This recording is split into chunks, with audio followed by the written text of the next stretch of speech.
सैनिकों, इस गांव की सीमा को घेर लो।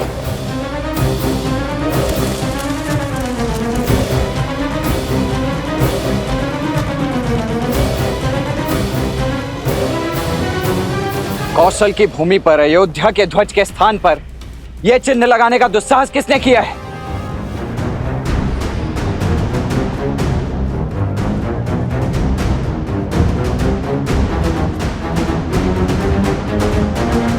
ये मेरी चेतावनी है आप सभी को।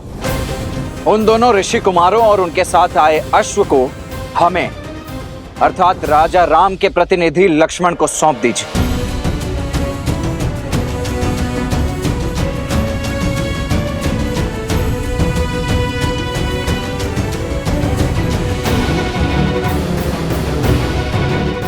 समझ गया। विरोध की आंधी विवेक को उड़ा ले गई। आप सभी पीछे हट जाइए, अन्यथा विवश होकर मुझे आप सभी को बंदी बनाना होगा।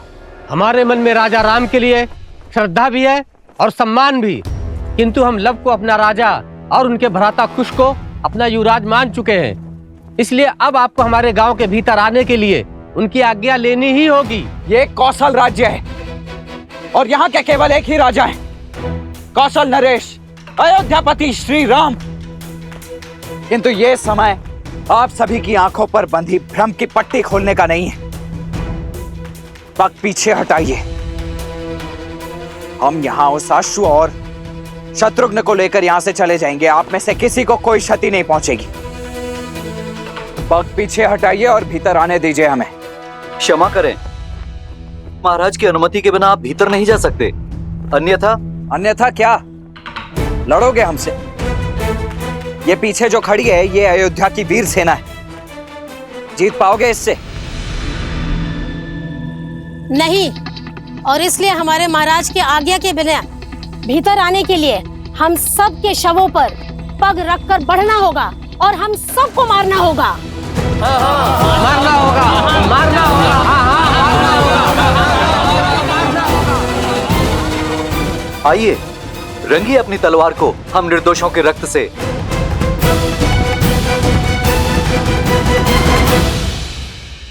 स्वर्ण माला को बार बार खोलने बांधने में, कर्म से गांठ मारने में भी निपुण हो गया हूँ। अब तुम इसे नहीं खोल सकते। ऐसा मत करो, लौटने दो मुझे। चलते रहो, हम उचित मार्ग पर है। राजा सत्यतीर्थ का नगर समीप ही है। राजा लव, विनती है, खोल दीजिए मुझे, लौटने दीजिए अगस्त्य मुनि के पास। कदापि नहीं, तुम हमारे साथ रहोगे। तुम्हें अकेला छोड़ना अर्थात संकट को आमंत्रण देना। पता नहीं कब कहाँ कोई तुम्हें उठाकर ले जाए। एक बार वो रविकेतु आ गया और एक बार स्वयं ही उस असुर की माया से बेसुध हो गए। संकट का निमंत्रण मैं नहीं, तुम हो। तुम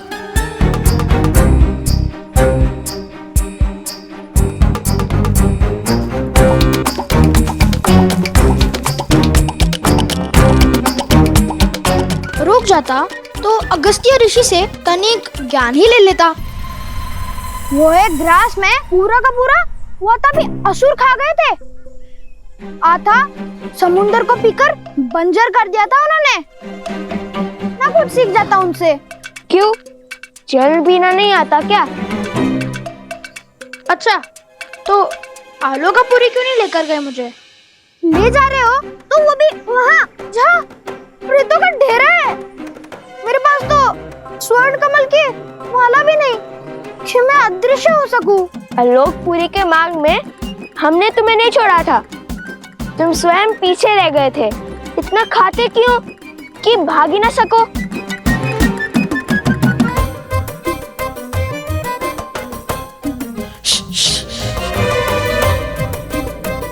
शांत रहो, वो देखो।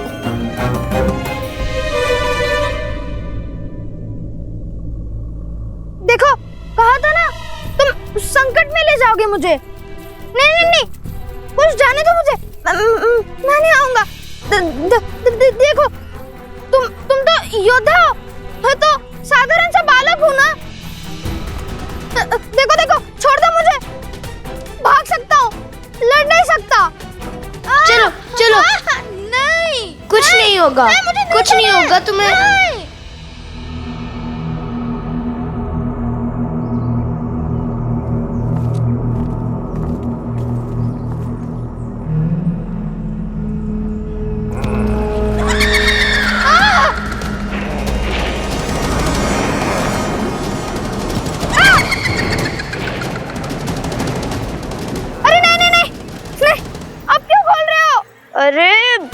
औंधे बांधे धनुष कैसे चलाऊंगा?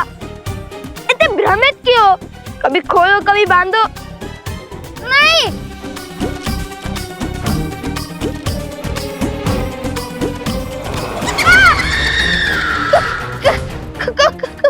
जो भयभीत होते हैं उन्हें प्रेत सबसे पहले प्रहार करते हैं।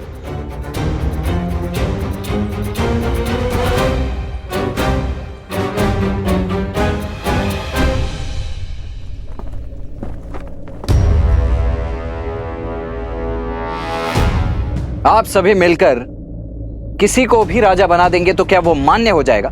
मानना पड़ेगा, क्योंकि जिन्होंने हमारे प्राण बचाए उन पर प्राण निछावर करने का धर्म है हमारा।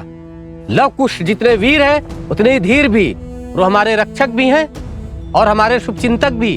परंतु क्या शास्त्र इसकी अनुमति देते?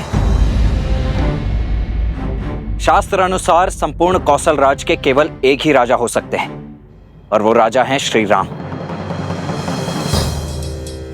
शास्त्रों की अनुमति से ही ये निर्णय लिया है हमने। परिस्थिति के अनुसार विशेष पूजा करके कुछ समय के लिए अपना राजा बदल सकते हैं और इनका राज्याभिषेक तो स्वयं ऋषिवर हरित ने किया है। इसलिए आने वाली पूर्णिमा तक लव ही हमारे महाराज रहेंगे। हाँ हाँ, लव और कुश ने असुरों को मारकर हम सबको घोर विपदा से बचाया है। रघुकुल ने रक्त बहाया है इस धरा के लिए, और आज इसी धरा की प्रजा अपने ही राजा के आदेश की अवहेलना कर रही।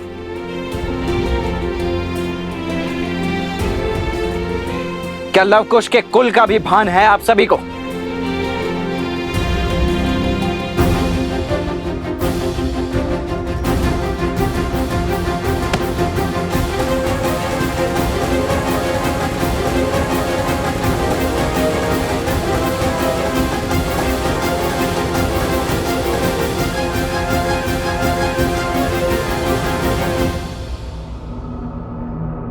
भूत प्रेतों की नगरी, यही स्थान मिला था ऋषि अगस्त्य को। यहाँ अजय होना तो छोड़ो, जीवित रहना भी कठिन लगता है। अभी तो उनकी महिमा गा रहे थे। हाँ, आगे बढ़ो।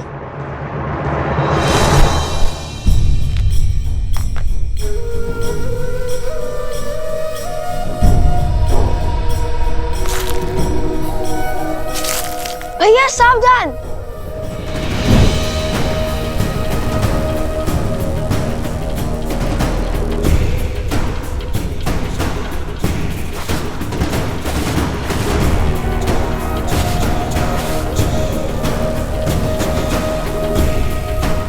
ये तो स्वर्ण है।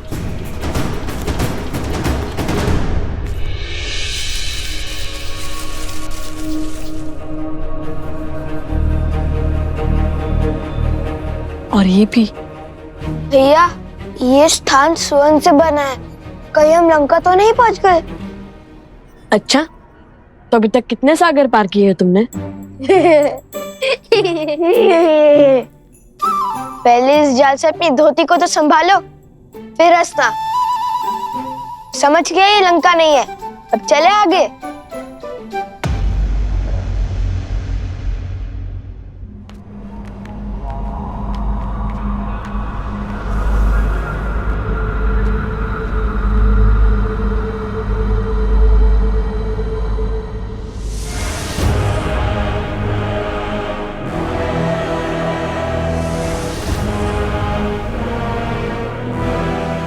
यहाँ तो सन्नाटा है, जीवन का कोई चिन्ह नहीं है। हर ओर धूल है। झील का जल कैसे काला पड़ गया है। स्वर्ण की नगरी जो भक्तों की नगरी हो गई है।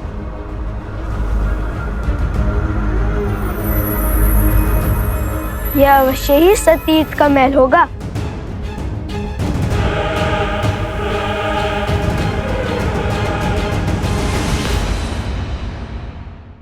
वो देखो, कोई है वहाँ। भेष से तो ब्राह्मण देव लगते हैं। हाँ, कदाचित मार्ग भटक गए होंगे। सोम, तुम जाकर उनसे पूछो, हम महल की ओर जाते हैं। अति उत्तम। अब दोनों जाइए महल। उन भूतों के राजा और सैनिकों के पास मैं इन भद्रा पुरुषों की रक्षा करता हूँ।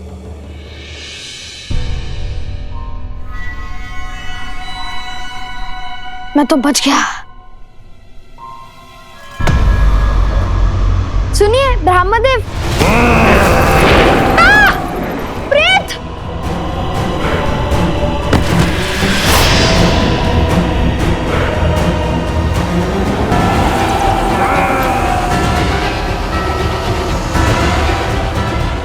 सोम,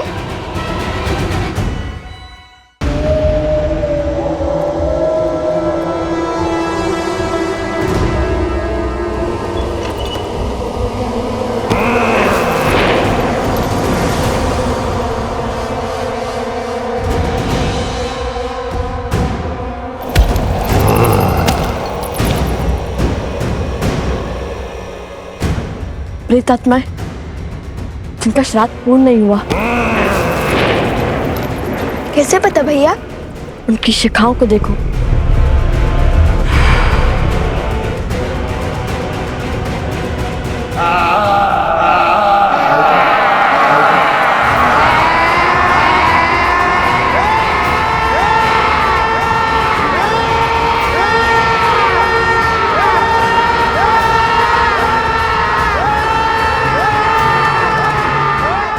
अपने कान में कुछ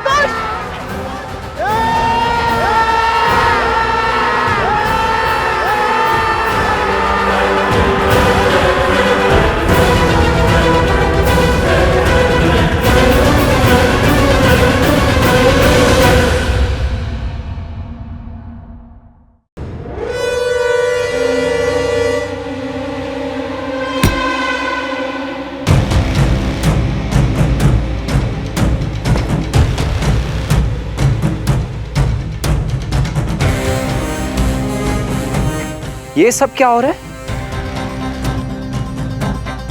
विद्रोह की तैयारी।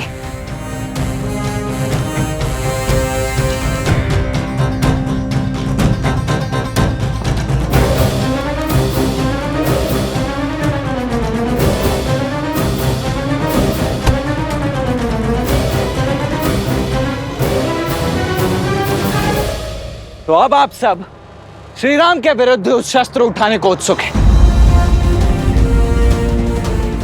क्या यही है श्री राम और अयोध्या के प्रति आपका सम्मान?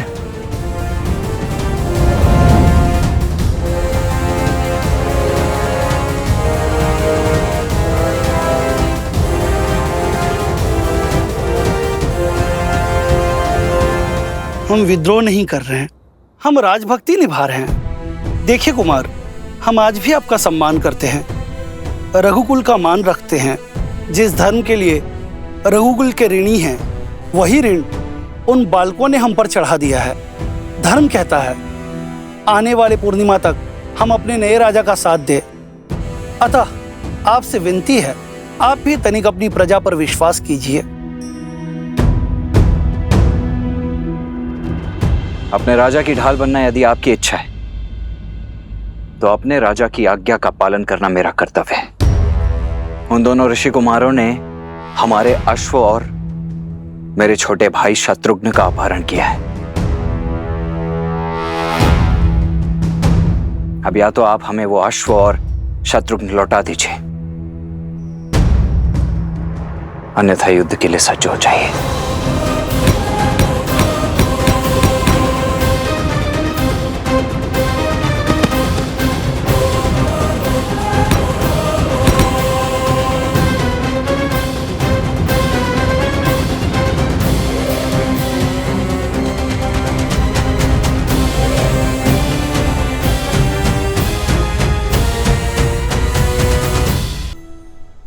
हमने आपसे पहले भी कहा था, महाराज और युवराज यहाँ नहीं है, वे किसी उद्देश्य पूर्ति हेतु बाहर गए हैं।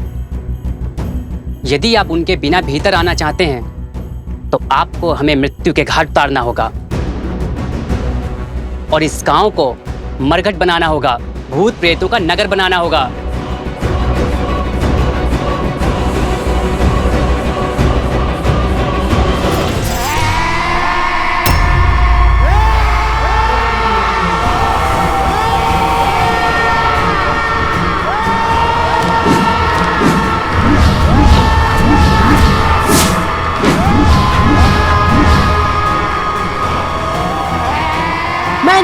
अधिक देर तक नहीं टिक पाऊंगा कुश। इनकी चीखों के सामने मेरी सुध खो रही है।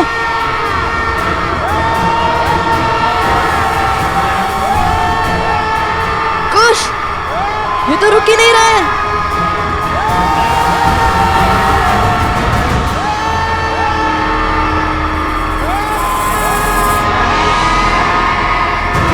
दिव्यास्त्र का उपयोग कीजिए भैया। मुनिवर ने हमें इन्हें जीवित करने के लिए भेजा था, इन्हें मारने नहीं। मिल गया उपाय।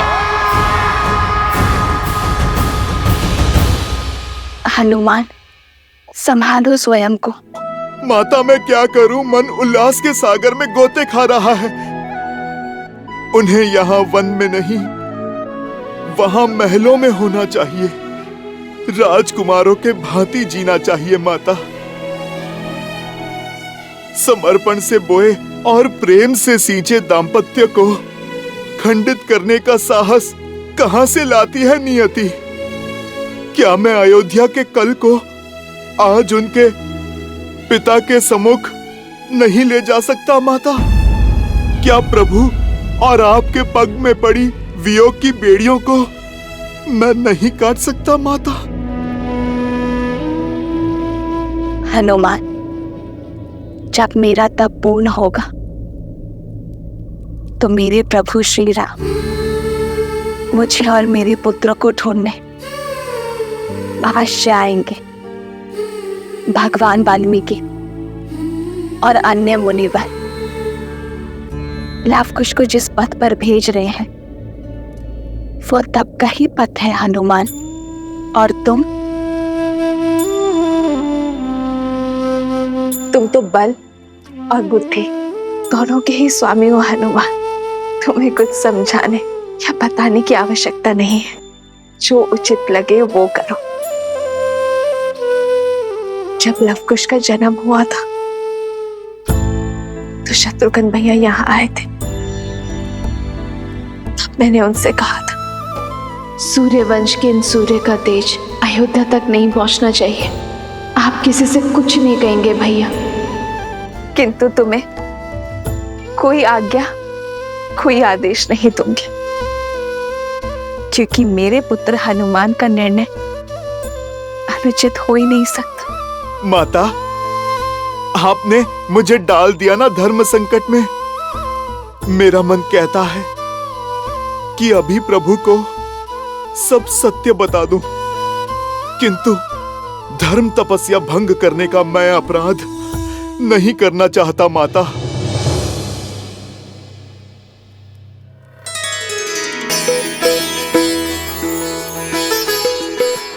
अब तो केवल एक ही है जो मार्गदर्शन कर सकते हैं।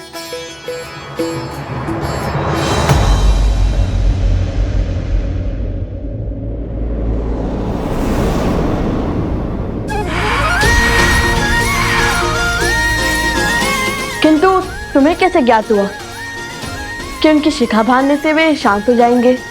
इतना भी अज्ञानी नहीं हूँ मैं भैया। भूल गए भैया बालपन में जब बालपन? अरे अर्थात जब और भी छोटा था, तब यज्ञोपवीत संस्कार के समय मैंने उपहास में सूंघकर उनकी शिखा खोल दी थी। तब माता ने बताया था, शिखा ऊर्जा को शीश चक्र को चारों ओर केंद्रित करती है, व्यक्ति को उच्च चेतना और दिव्य ऊर्जा से जोड़ती है। इसे खोलकर रखने से ऊर्जा अधिक स्वतंत्र रूप से प्रवाहित हो सकती है और बांधने से रुक सकती है, जिससे व्यक्ति का मन और मस्तिष्क भी स्थिर हो जाता है। अति उत्तम। चलो, कुछ तो पाठ स्मरण है तुम्हें।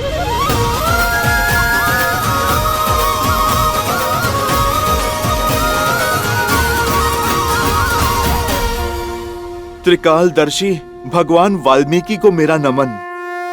आ गए हनुमान? भला मैं आपकी पुकार को अनसुना कैसे कर सकता हूँ?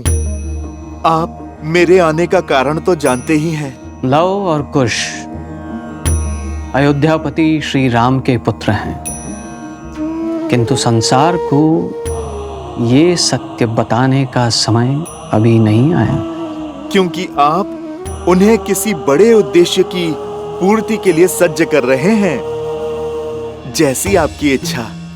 किंतु मैं एक आज्ञा आपसे अवश्य चाहूंगा। आप मुझे मना मत कीजिएगा। साक्षात शिव के अंश को कैसे मना कर सकता हूं? यदि तुम्हारे मन में कोई इच्छा जागृत हुई है तो वो सर्वथा आवश्यक ही होगी। बोलो, क्या चाहते हो?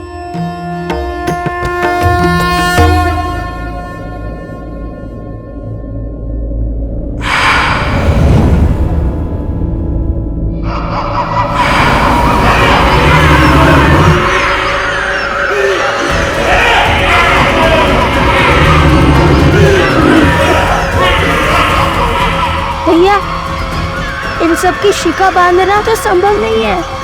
क्या करे कुश?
हनुमान जी, ये अवश्य ही अश्वमेध का अश्व लेने आए होंगे।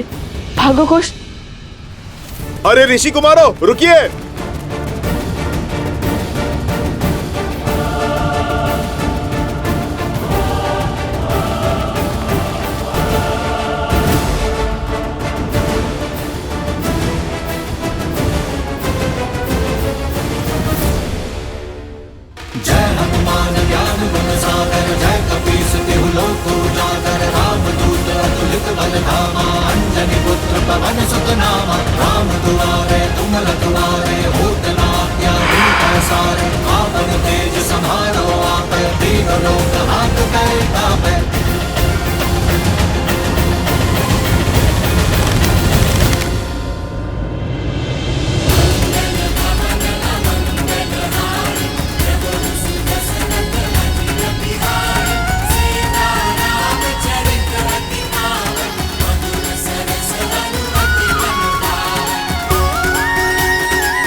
लवकुश मेरे ही पुत्र है, श्री राम के तने हैं,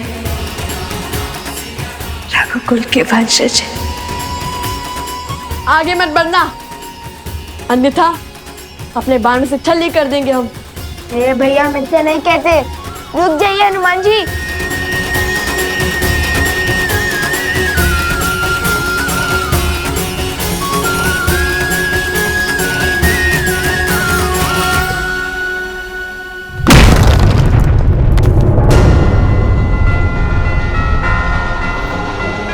भैया, अवश्य ही इनकी कोई योजना होगी अश्व ले जाने की।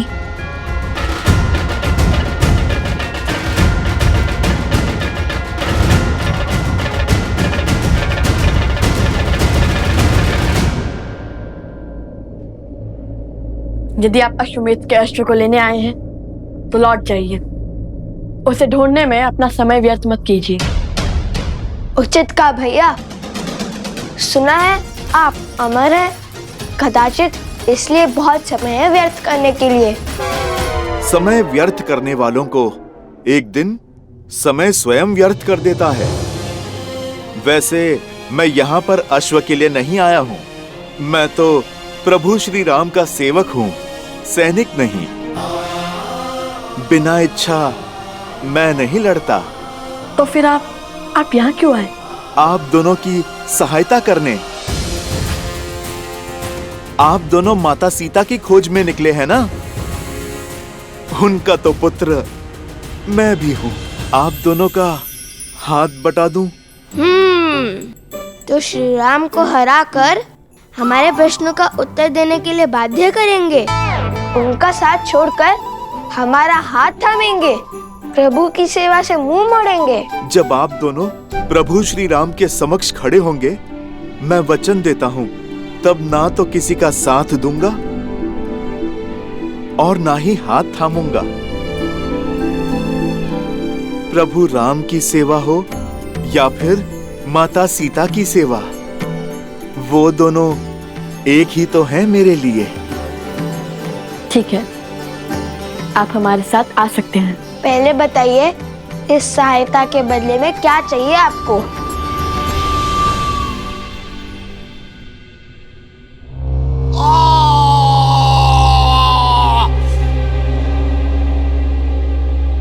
पिछले 15 वर्षों से राम उसके राज्य को जितना नीचे धकेलने का प्रयास कर रहे हैं, वो उतना ही ऊंचा उठता जा रहा है। राम ने सहस्त्रों राक्षसों का संहार किया, अयोध्या में समृद्धि और शांति की ध्वजा लहराई।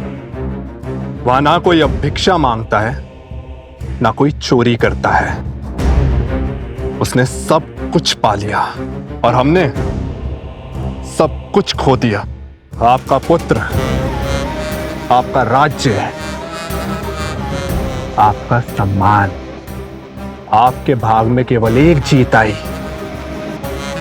राम और सीता का वियोग, और कुछ नहीं।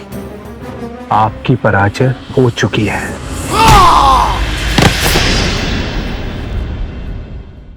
माना कि मेरे प्रयास विफल हुए, किंतु जब तक अयोध्या में एक भी जीव के मन में अधर्म का वास है, धर्म कभी बुरी बातें नहीं जीत सकता।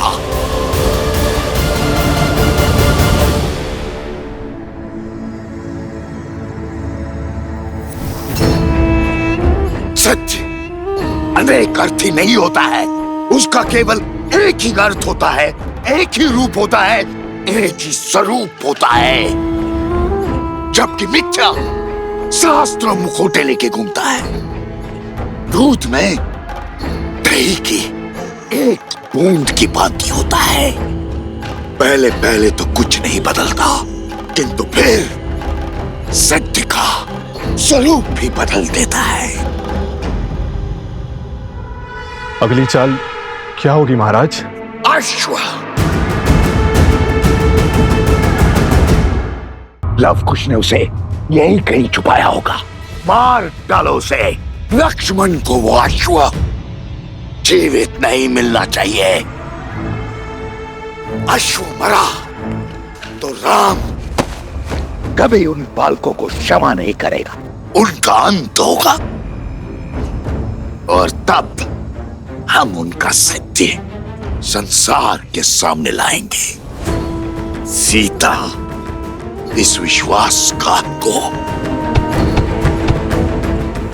कभी नहीं सह पाएगी।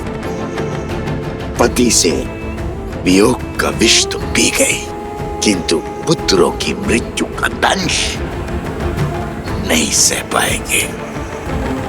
और सीता की मृत्यु राम के अंत का कारण बनेगी।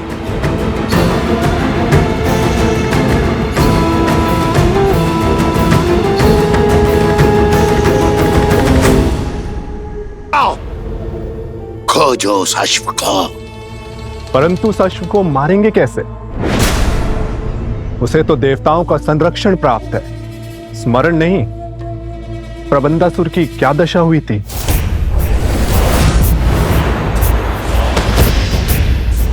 उसका भी उपाय शीघ्र खोज लूंगा मैं। तुम जाओ और लक्ष्मण से पहले उस अश्व को खोजो। जाओ।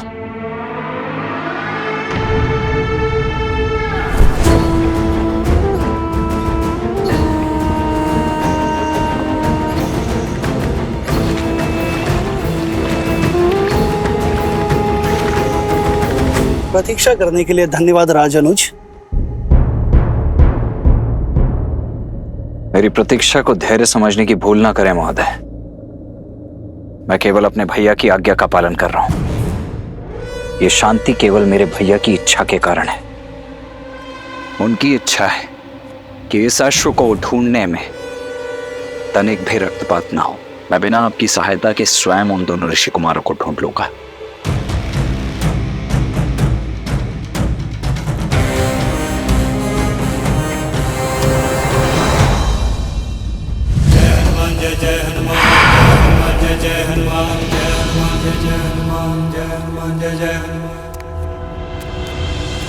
दुर्गम काज जगत के जेते, सुगम अनुग्रह तुम्हारे तेते। इस सहायता के बदले में क्या चाहिए आपको? और अब उत्तर भी दीजिए। हनुमान जी, अति उत्तम। इनकी गोद में मैं 100% सुरक्षित हो। जय सिया राम। अरे ये बालक तो जाग रहा है। किंतु आपने हमें बताया नहीं कि सहायता के अवैध में आपको क्या चाहिए। क्या आप दोनों ने वो गीत गाना छोड़ दिया? क्या? राम कथा।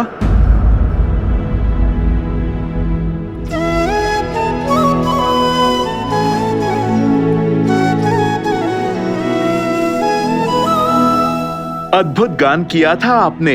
एक बार पुनः मेरे लिए उसका गान करें। कदापि नहीं। प्रभु श्री राम और माता सीता के प्रति हमारे मन में श्रद्धा और समर्पण अडिग है। इसलिए जब तक हम अपने प्रश्नों का उत्तर नहीं पा लेते, हम राम कथा का गायन भी नहीं करेंगे।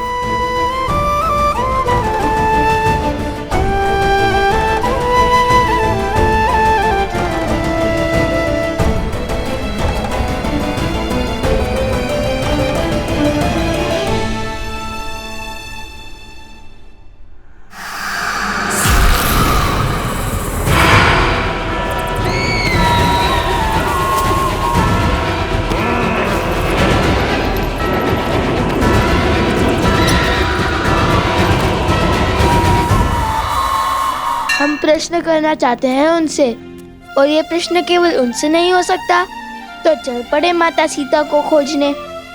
अब ये खोज शीघ्र पूर्ण होगी। तो राम कथा का गान भी तभी होगा। अद्भुत आनंद आ रहा है। हनुमान जी ने मुझे अपने शीश पर उठा रखा है। आनंद, परम आनंद। हाँ, हनुमान जी, नहीं नहीं, नीचे मत रखो, आनंद आ रहा था।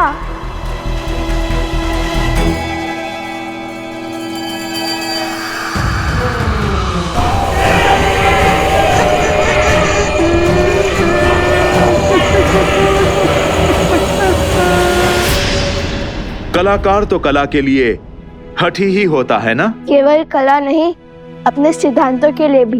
बचाओ, बचाओ, बचाओ, बचाओ, बचाओ, बचाओ।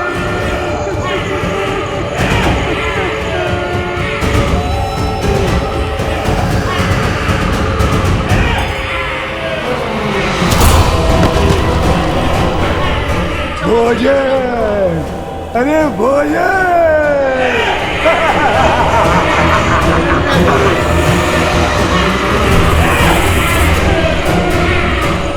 नहीं, नहीं।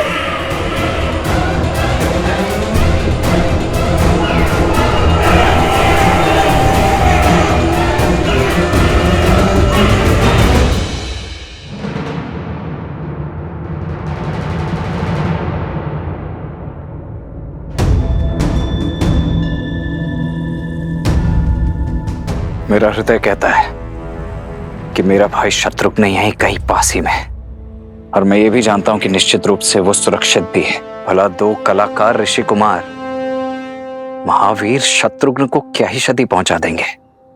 राजानुज, जब से हम यहाँ आए हैं तब से केवल एक कुटीर के द्वार खुले हैं और उसके बाहर बहुत सा चारा रखा था, किंतु कुछ समय बाद बहुत सा चारा लुप्त हो गया। वहां किसी के होने की आशंका लगती है। कहाँ है वो स्थान? वहां।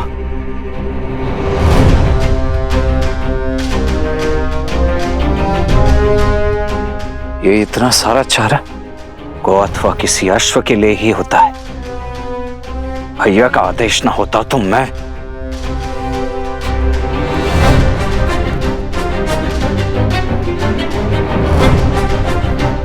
हाँ, यही है।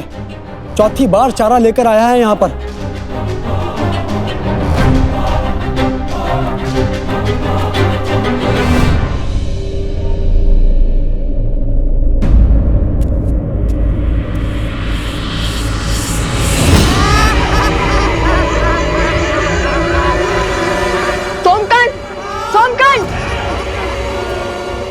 हनुमान जी, आपको तो हमारी सहायता करनी थी ना।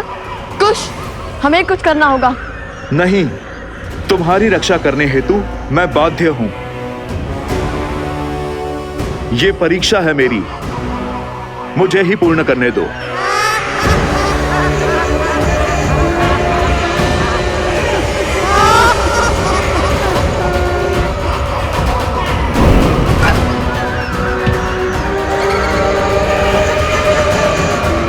जय श्री राम।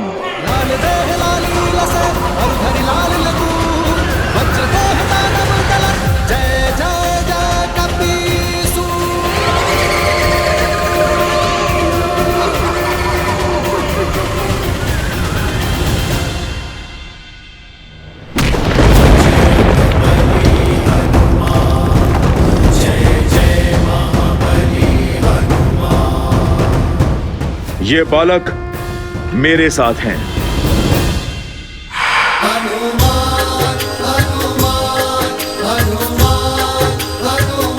जय श्री राम।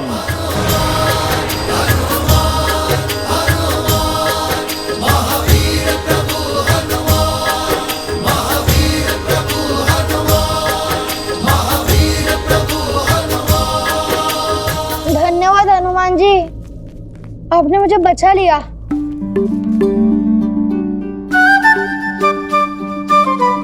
वैसे मैं भयभीत नहीं था,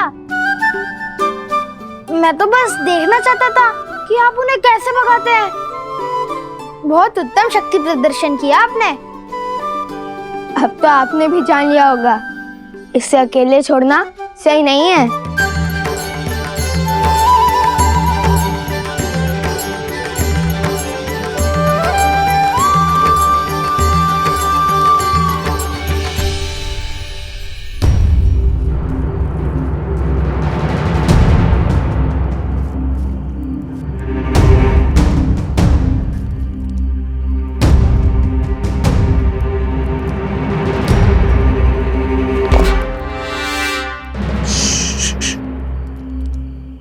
कोई भी ध्वनि नहीं होनी चाहिए। यदि उन्हें ज्ञात हुआ कि हम यहाँ हैं, तो वो शत्रुघ्न का स्थान बदल देंगे।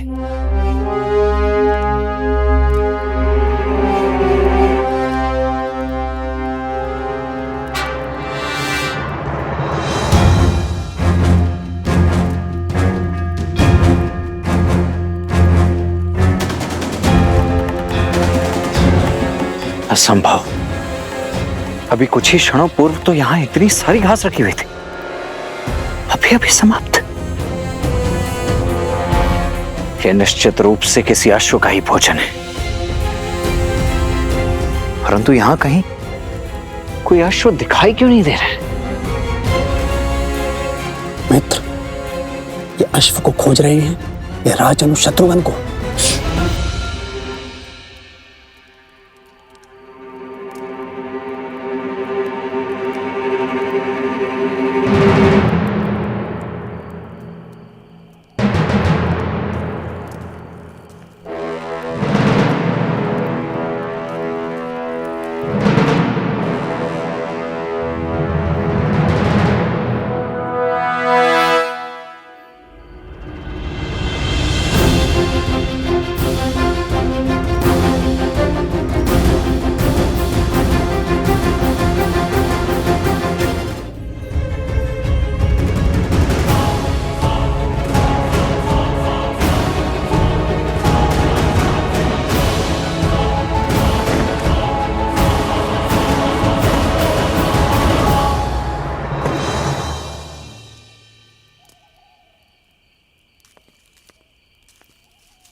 शत्रुघ्न, शत्रुघ्न,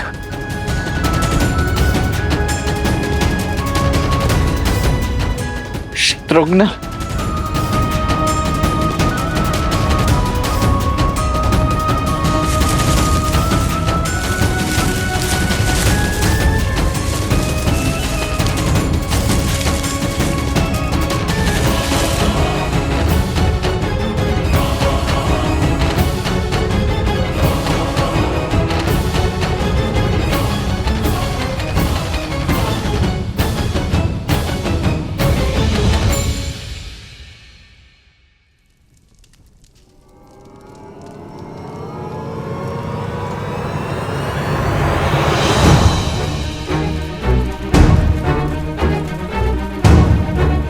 भैया ये देखिए, शत्रुघ्न का आसन।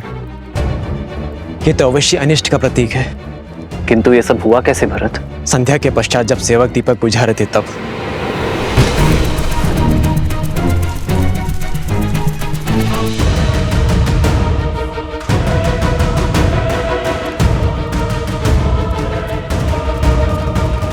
यदि कोई अनिष्ट हुआ भी है तो भी वो हमारे शत्रुघ्न को हानि नहीं पहुंचा पाएगा।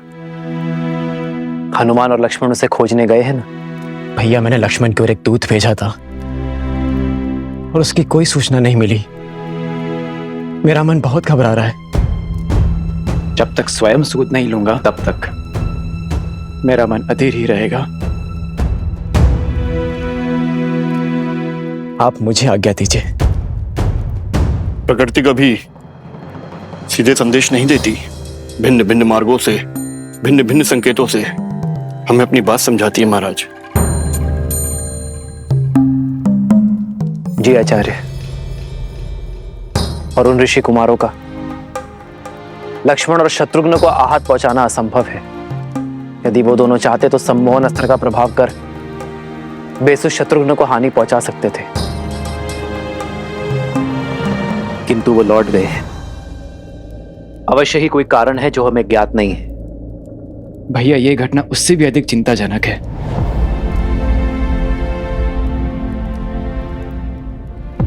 मैं नहीं चाहता मेरा अनुज चिंता में रहे।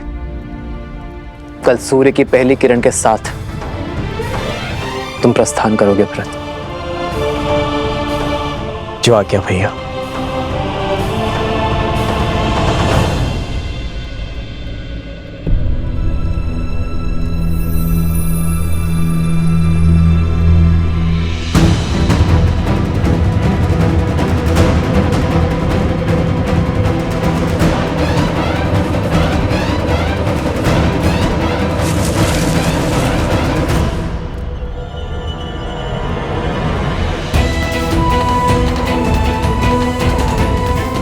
शत्रुघ्न का मुकुट और धनुष।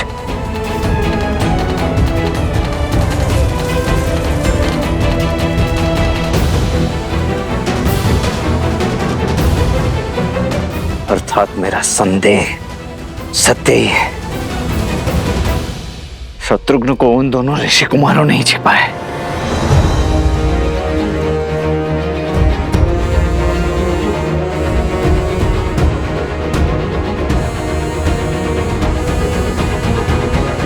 भीतर चलते हैं। कदाचित वहीं हमें इन सबको पुनः जीवित करने का और ये प्रेतों का स्वांग समाप्त करने का मार्ग मिल जाए। द्वार खोलता हूं।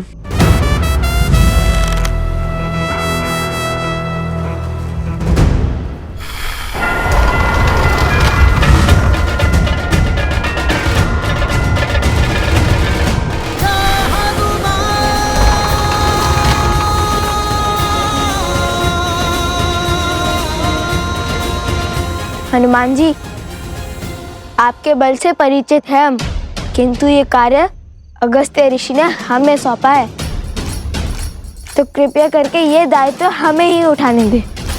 मैंने तो केवल आपकी सहायता माता सीता को खोजने की कीजिए, हमारा मार्ग सरल बनाने में नहीं। जो आ गया ऋषि कुमार। आप द्वार के बाहर ही यहाँ पर अपनी दृष्टि रखिए। परंतु छोड़िए और यहाँ रुककर यहाँ की दृष्टि रखिए। ये हमारे राजा लव का आदेश है।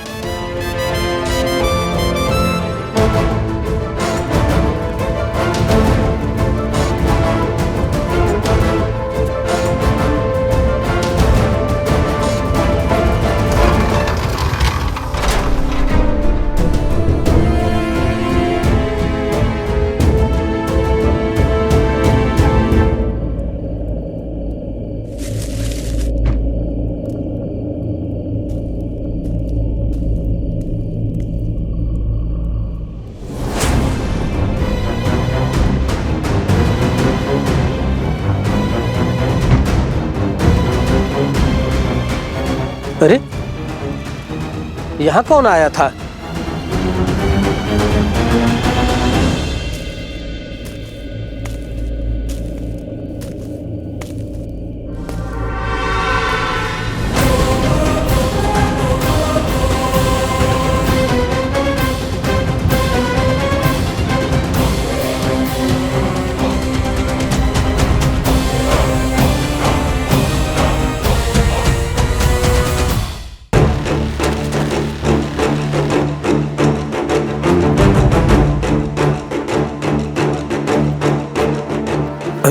राजानुज, आप यहाँ कैसे? पहले ये बताओ, ये यहाँ कैसे?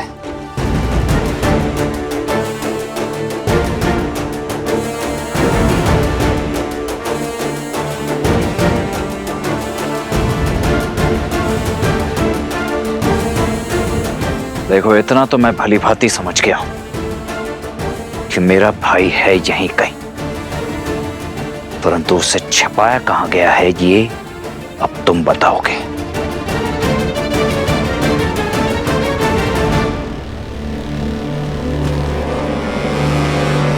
राजद्रोह मत करवाइए राजानुज, मैं ये लांछन सह नहीं पाऊंगा। तब तो एक ही मार्ग शेष है, मेरा वारसा हो तुम।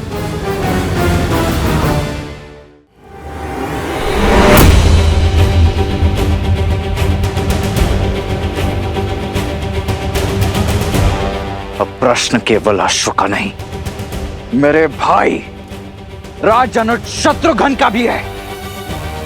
इसलिए अब मेरे धैर्य की परीक्षा मत लो, सत्य बताने के लिए सज्ज हो जाओ, अन्यथा मैं सज्ज हूं। मैं, ले लीजिए मेरे प्राण।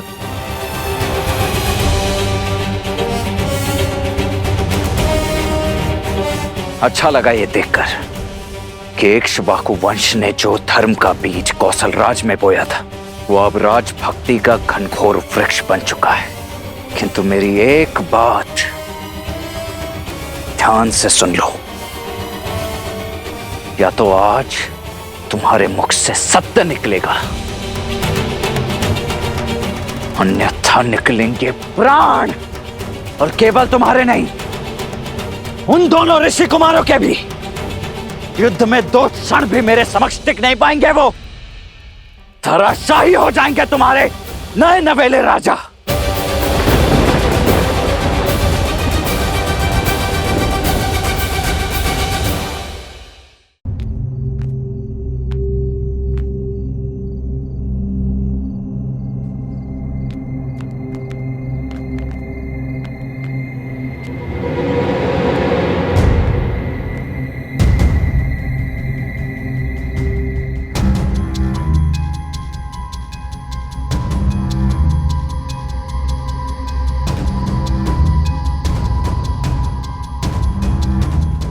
भैया, यहाँ तो कोई नहीं है।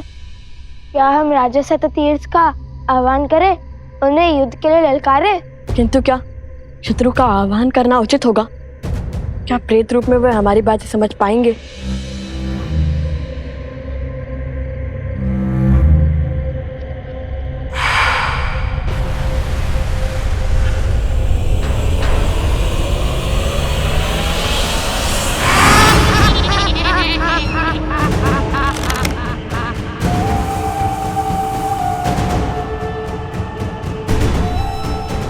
भैया, अब तो प्रेत भी आ गए। अब राजा को बुला ले, कदाचित वो हमारी बात सुने, और ये उनकी, क्योंकि ये हमारी बात सुनने वाले नहीं है। इन सब से बात करने से उचित है एक से ही बात करें। राजा शतदीप, हम लवकुश भगवान वाल्मीकि के शिष्य ऋषि अगस्त्य की आज्ञा से आपके राज्य में पुनः धर्म का प्रसार करने आए हैं। प्रेतों के संगार का मार्ग खोज लिया? अरे हम तो केवल दांव चल रहे हैं। तुम्हारे दांव में मेरे प्राणों के पेच क्यों फंसा रहे हो?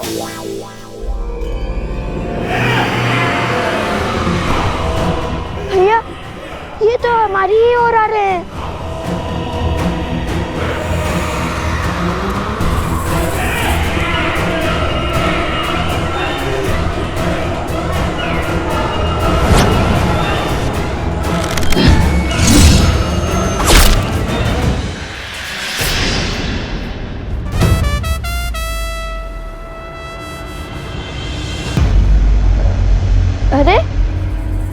प्रेत होकर प्रेतों से भयभीत हो रहे हो। अब हम इनकी भांति नहीं रहे। आपने हमारी शिका बांधकर हमें इनसे भिन्न कर दिया है। ये हमें भी मार डालेंगे। प्रेत कभी तृप्त नहीं होते, ये सदा और की लालसा करते हैं। आप हमारी शिका खोलकर हमें मुक्त कर दीजिए। कदापि नहीं। यदि हमने तुम्हारी शिका खोल दी तो हमारे शत्रु बढ़ जाएंगे ना। नहीं नहीं, हमें और 2 प्रेत नहीं चाहिए, क्षमा करो। भैया अब क्या करें? ये तो हमारे निकट आ रहे हैं।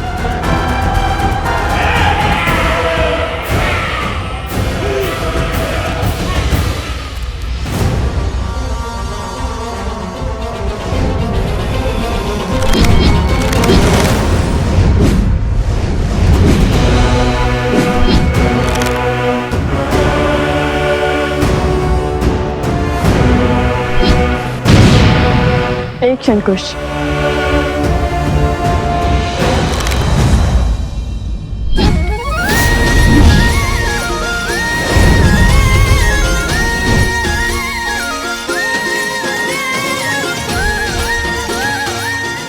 हर राजा का कर्तव्य होता है अपनी प्रजा को तृप्त करना।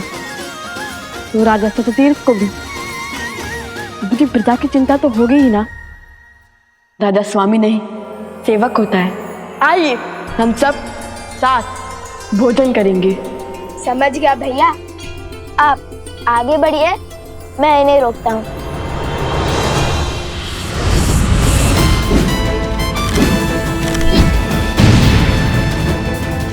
कुश, क्या समझ गए?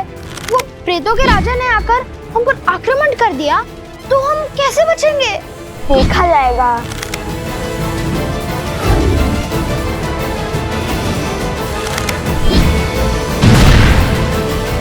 अरे चिंता क्यों करते हो? अभी तक बचाया है ना तुम्हें। आगे भी हमारे संरक्षण में सुरक्षित रहोगे। राजा सततीर्थ, हम यहाँ आपको और आपकी प्रजा को तृप्त करने आए थे। अब या तो आप यहाँ आकर अपनी प्रजा की रक्षा कीजिए या फिर अपनी प्रजा को हमारे दिव्यास्त्रों से मरता हुआ देखिए।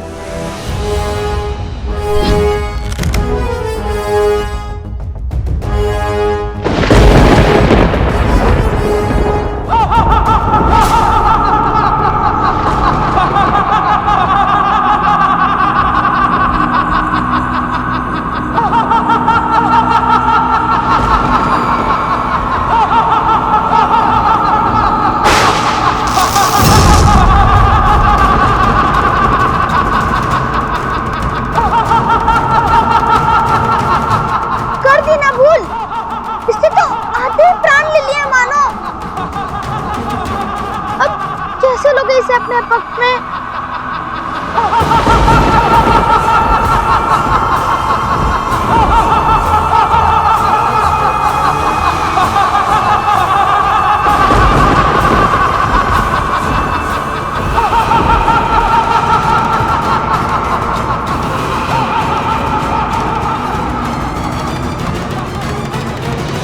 धराशायी हो जाएंगे तुम्हारे नए नवेले राजा।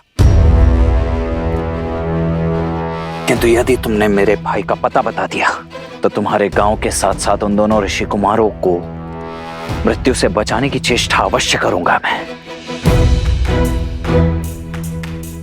लगता है तुम्हें अपने राजा की मृत्यु के भय से अधिक राजद्रोह के कलंक का भय है। तो उचित है, यही सही। राजनुज, आपके भाई यही हैं।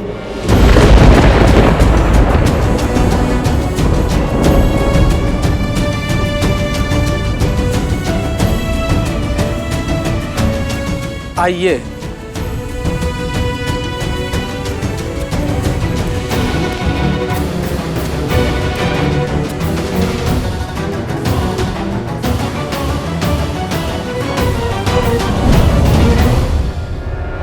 कहां गए तुम?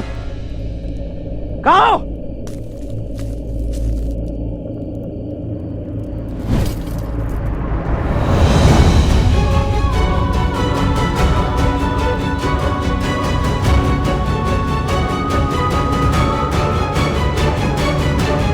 शत्रुघ्न,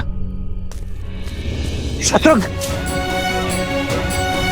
शत्रुघ्न मेरे भाई, शत्रुघ्न उठो, नेत्र खोलो। देखो मैं आ गया हूं। क्या हुआ है तुम्हें शत्रुघ्न? क्या हुआ है? क्या हुआ है शत्रुघ्न को?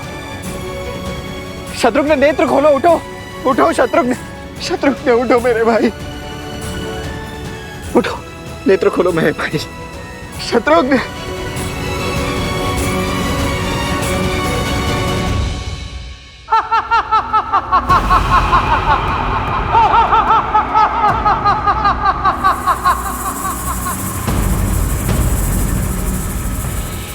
कौन कौन कहता है कि वो मेरी प्रजा को इन प्रेतों से तृप्ति दिला देगा? लवकुश, त्रिकालदर्शी भगवान वाल्मीकि के शिष्य और वन देवी के पुत्र।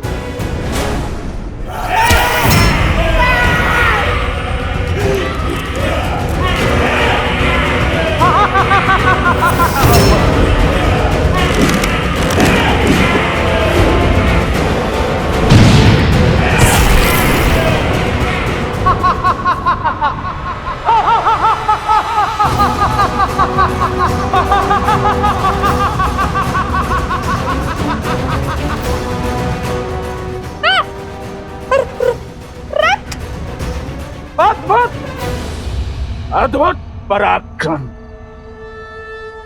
लेकिन तुम्हारा ये पराक्रम किसी काम का नहीं। शीघ्र ही सारे प्रेतों को और आपको तृप्ति मिलने वाली है महाराज, इसलिए उचित होगा उसी की बात करें। दावा तो ऐसे कर रहे हो जैसे किसी बड़े नगर के युवराज हो। उचित कहा। नगर का नाम सुनोगे तो वैसे थर-थर कांपने लगोगे। वो कोई ऐसा वैसा नगर नहीं, महान कौशल। अरे 50 लोगों के राजा से कोई क्यों डरेगा? व्यर्थ बातें मत करो। ना जाने वो दिन कब आएगा जब इन्हें अपना सत्य ज्ञात होगा। पता चलेगा कि ये दोनों अयोध्या के राजकुमार हैं।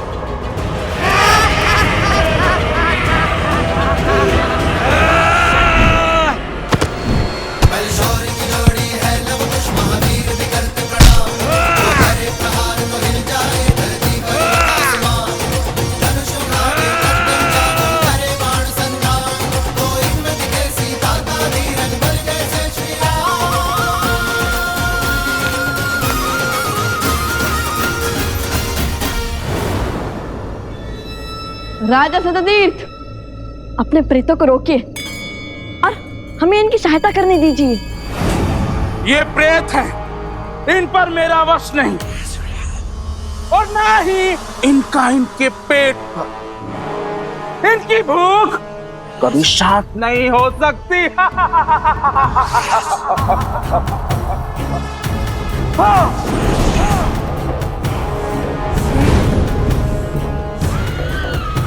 और ना ही मेरा। देखिए, कब तक आप ऐसे प्रेत बनकर फिरेंगे? हम आपकी सहायता करना चाहते हैं, हमें कोई मार्ग सुझाइए। कैसे आपकी स्वर्ण नगरी पर मृत्यु का शोक छाया, बताइए हमें। शीघ्र बताइए ना, आपको क्या हमें भी भूख लगी है?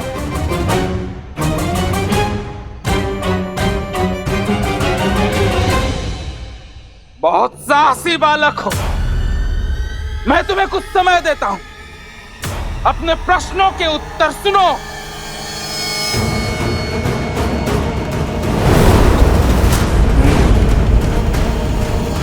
जब रावण ने कुबेर के राज्य पर आक्रमण किया, तब हमारे राज्य में सुख और समृद्धि चरम पर थी। फिर मेरे मित्र कुबेर मुझसे मदद मांगने आए, परंतु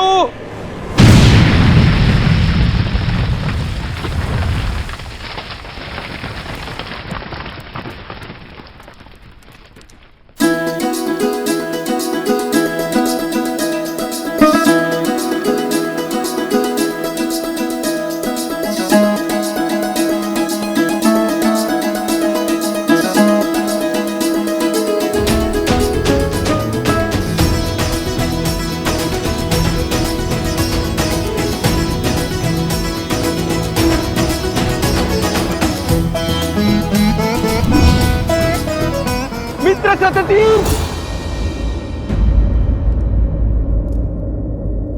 सततीर्थ मेरी सहायता करो मित्र। मित्र मित्र सततीर्थ सहायता करो। कुश, वो देखो यक्षराज कुबेर। मेरी सहायता करो मित्र। कुबेर मित्र, क्या हुआ? आक्रमण, आक्रमण हुआ है मित्र। रावण ने मुझ पर आक्रमण करके मेरा सब कुछ छीन लिया है।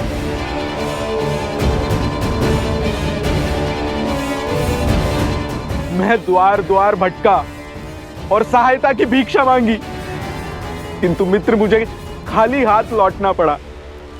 इसलिए अभी तुम्हारे पास आया हूं। रावण के विरुद्ध खड़े होने का सामर्थ्य किसी में नहीं है।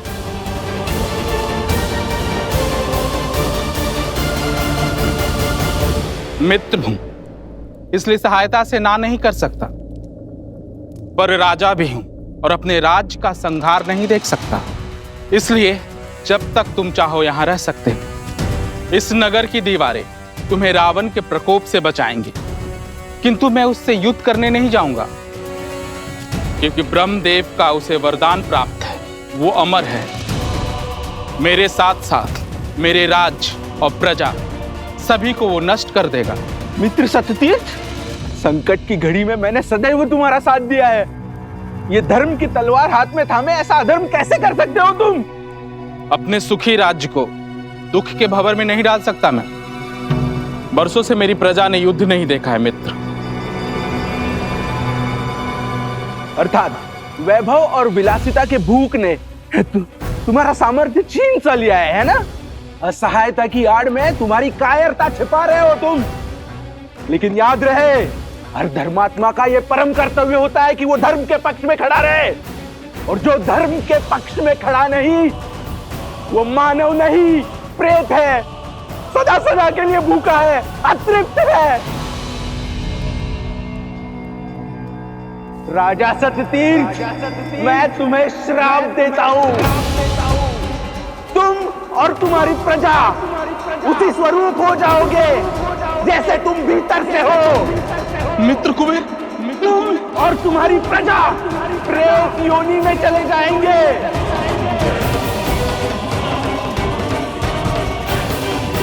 और तुम्हारा ये सुंदर नगर खंडहर में बदल जाएगा। ये मेरा श्राप है।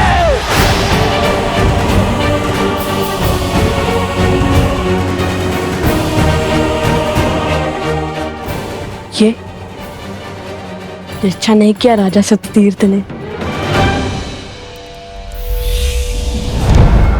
बहुत बड़ी भूल की है आपने। बस बहुत ज्ञान दे चुके ऋषि कुमार। तुम्हारी इच्छा पूर्ण हुई, अब हमारी इच्छा पूर्ण करो। या तो हमारी भूख मिटाओ या हमारे लिए मुक्ति का मार्ग दिखाओ।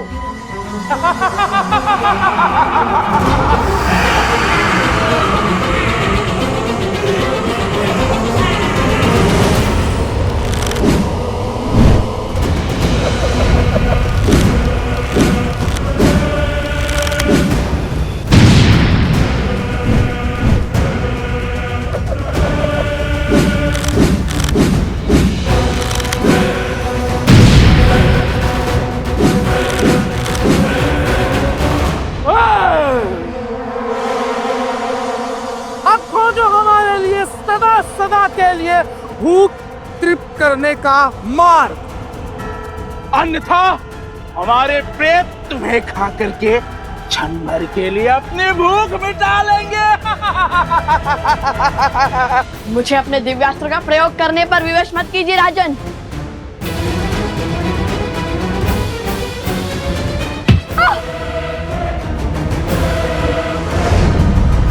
सोम, सोम।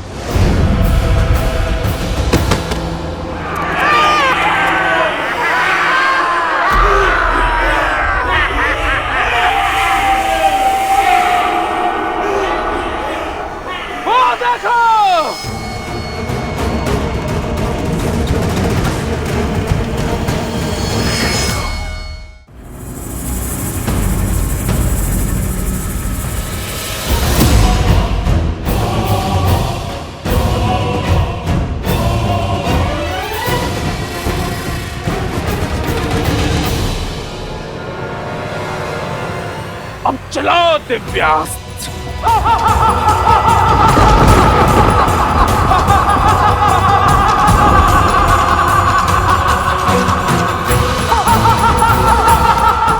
लवकुश संकट में है, मुझे भीतर जाना ही होगा।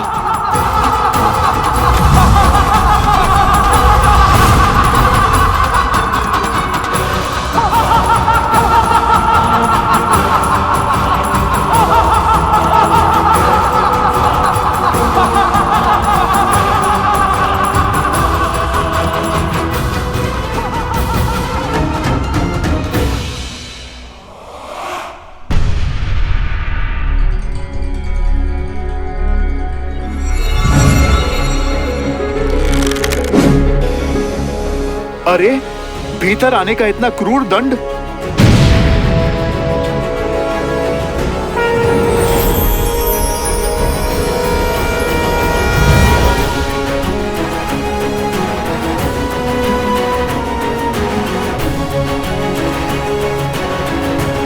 अति उत्तम, अंततः हैं तो प्रभु के ही पुत्र।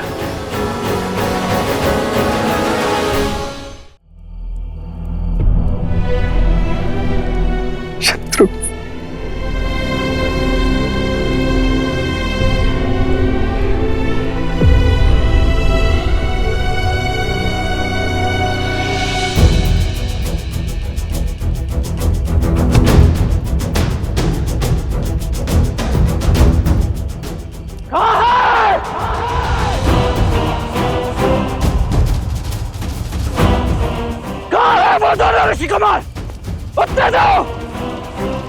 मुझे अभी इसी क्षण अपने भाई की मृत्यु का प्रतिशोध लेना है।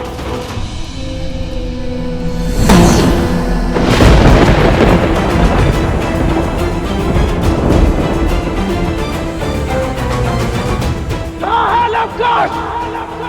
उत्तर दो!